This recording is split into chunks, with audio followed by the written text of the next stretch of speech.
ক্যান্সারে আক্রান্ত হয়ে আলিম হারিয়েছেন চোখ, হাত, মুখ। তবু স্বামীকে ভালোবেসে এখনো পাশে আছেন স্ত্রী।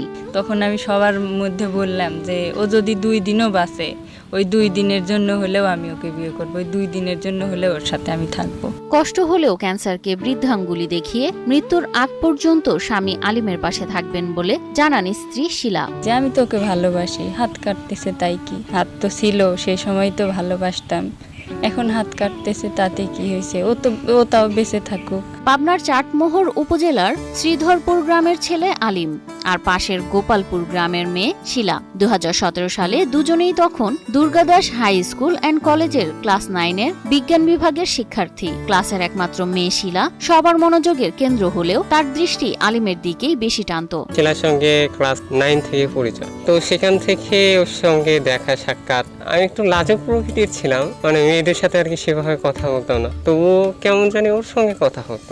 রিলেশনের 6 মাসের মাথায় ওর হাতে সমস্যা হয়, তখন ওর রিলেশন কন্টিনিউ ছিল। তারপর একদিন হঠাৎ করে রাত্রে ফোন দিয়ে বলতেছে যে আমার হাতটা কেটে ফেলতে হবে। তো শোনার পরে আমি অনেক কান্না করি, আমার অনেক খারাপ লাগে, আমি কান্না করি।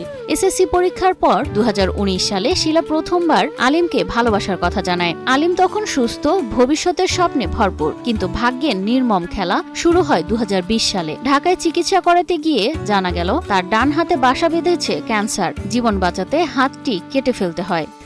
যখন করোনাকালীন শুরু হয়ে যায়, সকলে বাসাতে আসি পাবনা থেকে, তো আসার পরে আমার ডান হাতটাতে ফ্র্যাকচার করে ওর সঙ্গে কাজ করতে লাগে।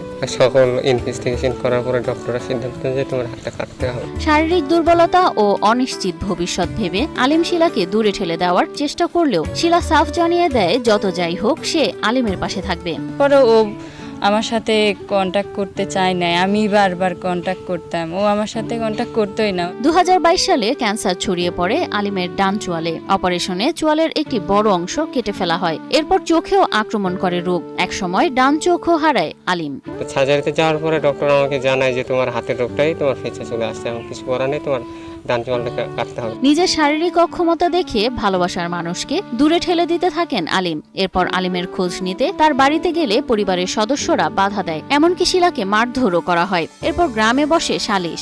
আমাকে দেখতে আসার পরে ওর মা চলে আসে ওর ফ্যামিলি থেকে, হুট করে ফ্যামিলি থেকে আসার পরে আমাদের ফ্যামিলিতে একটা সিনকেট তৈরি করে ফেলে। তারপর আর কি ওই বিচারের মধ্যে অনেকে অনেক রকম কথা বললো। আমার এক মামা আসছিল, উনি আমাকে একটা থাপ্পড় পর্যন্ত মারলো যাতে আমি ওকে বিয়ে না করি। তো পরে সব দিকে হয়ে আমি মানে নিজের মনেতে সব দিক বিচার করে ভাবলাম যে এই জিনিসটা নিয়ে, এই একটা সম্পর্ক, এটা নিয়ে এত সমস্যা, এটারই আগে